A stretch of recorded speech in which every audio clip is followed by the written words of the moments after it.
Bonjour, bonsoir, balandignon, soit des choses d'Enar TV, tu es sur Nabanda, Kunabino, Kakabon, Moumesson, Slav, Bilili. Merci beaucoup, Naba Oignon, va s'abonner sur des choses d'Enar TV. Ceux qui peuvent talinga balaliboso, n'hésitez pas, s'abonner au talakaba émission, Nabiso, na des choses d'Enar TV. Kasi tu es communiqué mon corps rapidement. Ya koyeb sabino sango ya ndeko na biso ka ande ozumo na cheli o photo na ye awa ndeko na biso o ya mobali Fiston Molato Nkolo. Fiston Molato Nkolo azali congolais, c'est un Kinois. Aza mwana matete na quartier Ngilima na Kinshasa kuna. Ndeko oyo azalaki na Maroc. Ndeko abelaki a survivre te akufi na malade. Eza ndengo wana yango bandeko ya Maroc balobi des choses d'Enar TV. Lokola yozo sala bien ya ko alerter batu ko sala ba émission o est important pour la communauté congolaise. Zwa information o lekisa ngo na chaîne na yo bandeko nyonso o bayebi Fiston Molato Nkolo ndeko na biso Kinois congolais o yazalaki na Maroc asili ko kufa. Tanto eza na batu mususu bayebi ke Fiston akufi, eza pe na batu mususu bayebi te ke Fiston akufi. Menanzela bilili ekosala bien batu nyonso bayeba ke ndeko na biso Fiston azali susu na biso te. Fiston abelaki, Fiston akufi. Esali pasi na mutema yaya. Po mobembo tango tokendaka, mutakendaka voyage po ya kufa azate. Yaya biso tout osalaki ba voyage to déplaçaki sur une seule ambition, réussir dans la vie. Mais tant liwa yaka, elobara te yaya, décision ya liwa c'est Yahweh. Soke komeli muninga yaya yoko sekate, soke komeli muninga ko condamner pété. Kasi yokande mawa loba ata pe a son âme et que ça la bien ndeko na biso azalaki na Maroc abelaki abeli pende ya kobela ndeko a vivre te ndeko akufi et ça li passe yango bandeko à Maroc balobi des choses d'Enar TV sala effort o lekisa émission o na en fait sala effort o pesa communiquer oyo na chaîne na yo pona ko alerter communauté congolaise et ça na batu mingi bayebi ndeko Fiston. Mais tantôt, ba mususu ba ebite ka kufi. Voilà pourquoi tu es tout pe sabino communiquer rapidement. Et ça li passe na mutema yaya. Tokenda ande ko luka ba voyage, mais tokenda ko kufa te. Mais tant onde ko kufi na nzela voyage, et ça li passe. Pour destination na ye, eza esika ya kufelite. Aza juste en cours de route.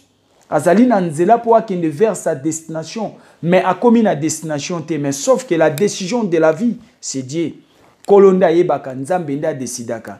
Ndeko na biso Fiston akufi na Maroc et ça li passe kaka ndenge moi na tsheli o photo na ewana mais par communiqué balobi boye et bembe ya ndeko na biso Fiston ekokita na Kinshasa le 27 le loto za dimanche et bembe o ya Fiston ezokita le 27 c'est-à-dire mercredi et bembe Fiston ezokita na njili mercredi le 27 po kendo koma na libota na ye ba mona mwana bango bakunda ye na ndenge ya bonsomi na ndenge ya respect batala ndeko na bango ata ya suka esalinga mawa pasi mingi na mutema yaya banzela tokenda ekolukela poto koma na nzela ya Europe mutu moko akenda kuna po akufa zate bandeko nyonso o baza quelque part pour chercher l'Europe moko ta bima na famille na ya lobi na kenzela o pona kendo kufa non azate biso tout obimaka na espoir d'arriver mais na kati banzela tokendaka des fois ba accident pe ezali ebele.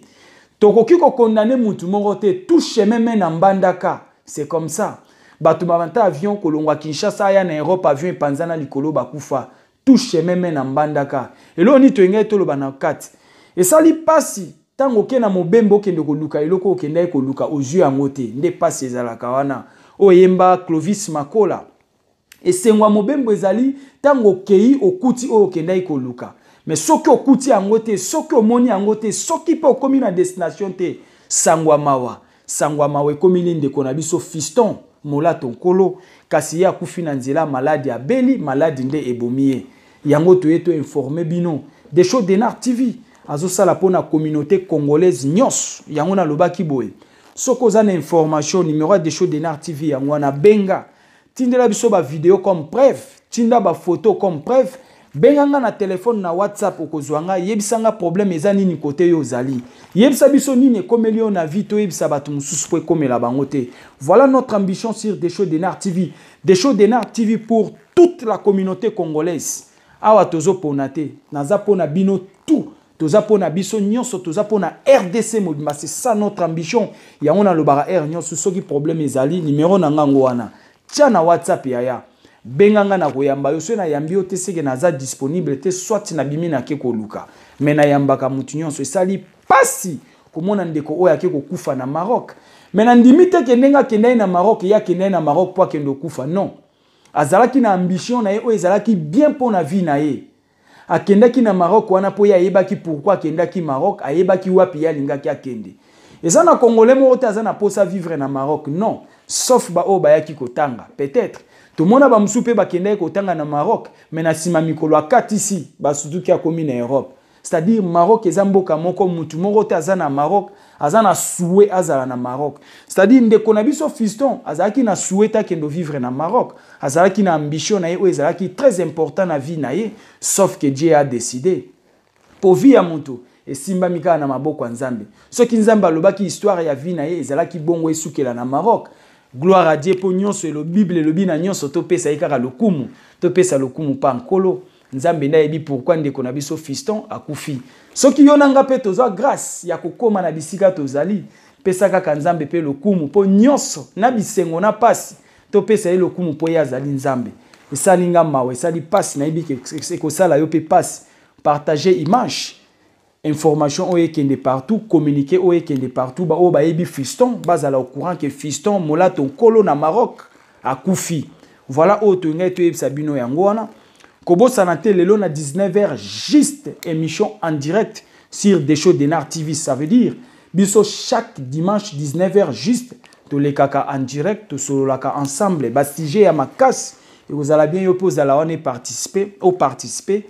et que ça la bien na kolingana l'excellent bino image ya Kelly Beckham basala ki moi chanson d'hommage moko pona ndeko na biso ya ko rendre dernier hommage na ndeko na biso fiston akufaki botala bandeko ya Maroc ndenge ba se organiser ba mekaki koyemba muke ba musicien na biso oyo bazali na ngambo ya Maroc ba yemba ki pona na ndeko na biso fiston bomo na Kelly Beckham na cartouche les grands musiciens basala ki moi loyembo moko ya muke ya dernier hommage tika ata rip na se ya commentaire eko sala bien pona molimo ya ndeko na yo congolais akufi comment ata rip pe à son âme eko sala bien merci beaucoup bolanda Kelly Beckham ndeto kutani na 19h ciao aliwa obeti bisu support na ndako na ngai motema na ngai ezate lokola zamba banyama bako sila sala kamatanga te tolenga ba naufragé to comme si beaucoup na ba palais na hôpital président Mantoni Dino Tchétché boya te la fisto molatoko mawa Mawa, c'est les cartouches. Kelly Beckham, José, Ndoya Maman. Tolela, piston molato, liwa yo mawate. Umemela biso Didier la mweta mboka to ebite. Umemela biso Brandon mboka to ebite. Umemeli biso piston molato mboka to ebite. Umemeli biso Gigi Mozambo mboka to ebite. Usikala sena mao okati ya mitema kolela na biso kosila te nzapa liwa yo mawate. Umemela biso Didier la mweta mboka to ebite. Umemela biso Brandon mboka to ebite. Umemeli biso fiston molato mboka to ebite. Umemeli biso Gigi Mozembo mboka to ebite. Usikala sena mao okati ya mitema kolela na biso ekosila te nzapa barandeko na komituna kati na nini Nzambe asala boye kovanda na moto misalaki nsima liwa ekokabola bino susi na motema ekosilaka te yeye nazangi nguya ya kolamusa yo isto molato soki nazalaka ezumela beleli yo oyo kanga mpe yo lamuka lokola Lazare na ntango ya kala ye liwa yo mawa te. Umemela biso Didier la mweta mboka to ebite. Umemela biso Brandon mboka to ebite. omemeli biso Fiston Molato mboka toyebi te omemeli biso Gigi Musembo mboka toyebi te otikala sela mawa okati ya mitema kolela na biso ekosila te zapa